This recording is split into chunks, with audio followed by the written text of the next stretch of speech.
So you heard me talking about how much of a machine at low and slow overnight cooking the Akorn Auto Kamado is. Now you want to set up and do it. First of all, that's awesome, and you are going to love the results. And there are a couple of things I want you to know before you start on this, but you are going to absolutely love the result. First off, and this one really shouldn't even have to be stated, but when you dial it in for 225, which is what I recommend when you're doing these overnight long, low, and slow cooks, you really need that to be a low number so we don't dry out the exterior of the meat. When you dial in the Auto Kamado to 225, it's going to tell you to set the top at D1. You may see the Auto Kamado overshoot by a little bit in that case. Don't try to cut it back, let it be. Speaking to someone who's tried it all. If a Kamado overshoots temperature by a lot, that's a big problem. If it overshoots by just a little bit, especially on startup, you're probably okay. And in this case, you need to trust the machine and let it do its thing. If you try to close that top vent, there's not enough air circulation to go and keep that fire going. You'll eventually snuff it out even with the fan. So even if it reads, say, 250, by the time you open it up to put a pork butt or two on, it will instantly drop to that temperature you're hoping for it to sit at. Everything will be normalized and your night will go smooth and uneventfully. I've tried to cut the top back before and spent an hour trying to get the Kamado up to temp. It's really not worth it. I'm not smarter than the logic that's in this controller. Let it do what it says it's gonna do and just trust it. Now, the bigger thing to me, and less Auto Kamado specific, more overnight low and slow specific. So when I cook an overnight low and slow cook, especially on the Akorn, I like to run 2 pork butts because it takes up a lot of the space in there, really makes it worth taking the time to do it. Suddenly I'm meal prepped for more than a week, or I can feed 30 people. Whole bunch of reasons you would do it.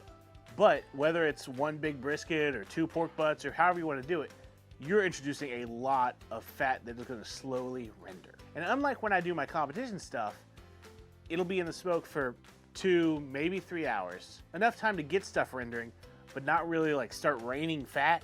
My overnight low and slow cooks are going to be rendering that fat and letting it drip for 6 to 8 hours, which can lead to a lot of grease buildup in your cooker. So specifically on the Auto Kamado, underneath the grill grate we have are heat diffusers. Now this is the stainless steel one that comes with the Auto Kamado, and you can see I left this like this for visual purposes. The amount of grease from my last low and slow cook is on here. It's carbonized up, but it is fruitful. I like this deflector. It's curved, it's stainless steel. It does a good job of getting the grease down to the coals when the grease drips fast enough. When we're dripping slower like we do in the overnight cook, because of the nature of how this works, it can just kind of sit on it and not have to go anywhere. Because of that, if you happen to have a cooking stone from the original Akorn series, it's flat. And also, just so you know, you can still buy a regular cooking stone from Char-Griller all day. But if you've seen me before talk about the use of a water pan, I've shown you examples of me using a water pan on top of this cooking stone in the Akorn.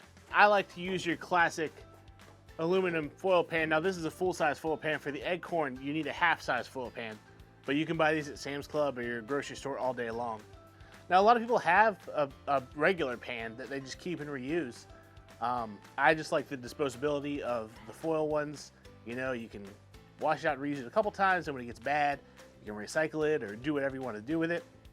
But a pan that will fit exactly on top of that cooking stone, directly under the grate, with just a little bit of water in it, maybe a ½ inch to an inch worth, will keep it full all night.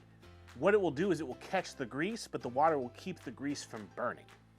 It'll also make your cooking environment that much more humid, but to me the big thing is just keeping the cooker clean. Oftentimes I'll find whenever I wrap up whatever meat is on the cooker from the overnight cook and turn up the temperature a little bit, immediately I'll start getting grease burning off, which is natural. I mean, I just had a lot of meat and fat cooking on that surface.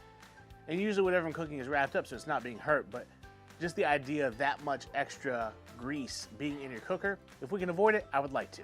So those are my 2 big tips for if you're gonna do an overnight low and slow cook on the Akorn Auto Kamado.